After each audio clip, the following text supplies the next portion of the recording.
I'm Amy Walker, and I'm a believe-aholic. Thank you. I believe that you are capable of anything you set your mind to.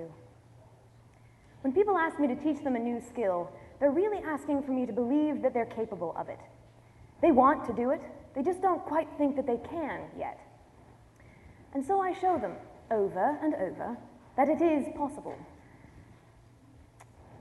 In small enough increments, I help them expand their identity, so that even though they begin by saying, "Oh, I'm just taking lessons," gradually they'll expand their identity to include the title, "I'm a singer, I'm an actor," etc. I did not begin this way.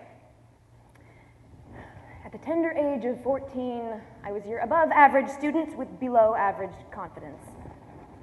Depressed, apologetic, and not popular. It wasn't until the end of my middle school internment, the 8th grade dance, that all that began to change. I'd somehow managed to squeeze my way into the impenetrable circle of popular people. Clearly out of my element, I began doing what I always did then and looked around for someone to copy.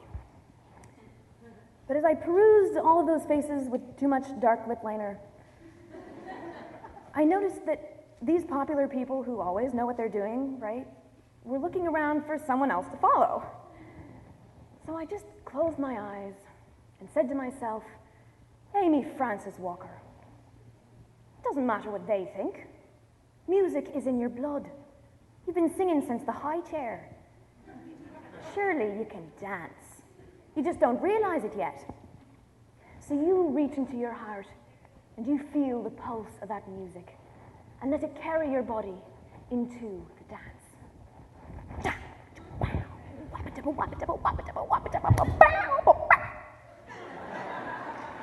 And as I opened my eyes, I noticed that they were all following me. Suddenly, I had the opportunity to become she who knows how to dance at social gatherings. It was a big deal for a 14-year-old grunge-era fashion casualty. And so we encounter a crossroads, the opportunity to be or not to be, something we've been longing to experience. I used to look at a beautiful person and think, she is so gorgeous I could never look like that. Of course, as we all know, the entire world is only allowed 2,000 beauty points total. And since Beyoncé and Juliette Binoche are obviously 900 points each, I must be like a .002 or something, right? But if I can look at a rotting leaf in a way that I see the beauty in it, clearly beauty is not a substance. It's not a material that only certain things are made of. Things like raindrops on roses and whiskers on kittens, and Julie Andrews because we're all smitten. Beauty is found in all manner of things, for beauty's the way you behold how it sings.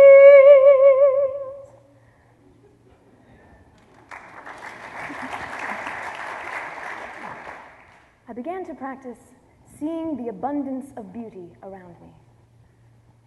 The more deeply I observed beauty singing in every form, the more I began to see it in myself.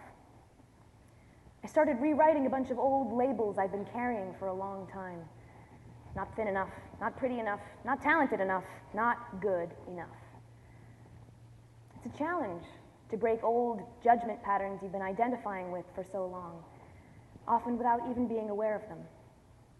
It can be scary. I've had to abandon the relative comfort of who I think I am for the possibility of whom I may become. It can be hard. It can require courage, you know? But as a wise fish once said, just keep swimming, swimming, swimming, what do? We swim. Oh, oh, oh, oh, I thank you, Ellen and Pixar. Story. Courage is not the absence of fear. It's when you just keep swimming and sing louder than the voice of doubt. And so as you watch these speakers today, I invite you to practice seeing the beauty and the potential in each one of them, even beyond the wonders that they present today. As you offer them an opportunity to grow, you'll find that empowerment reflected back to you, because they're all here to share what they've learned, that you might take it to new heights on your own path. Thank you.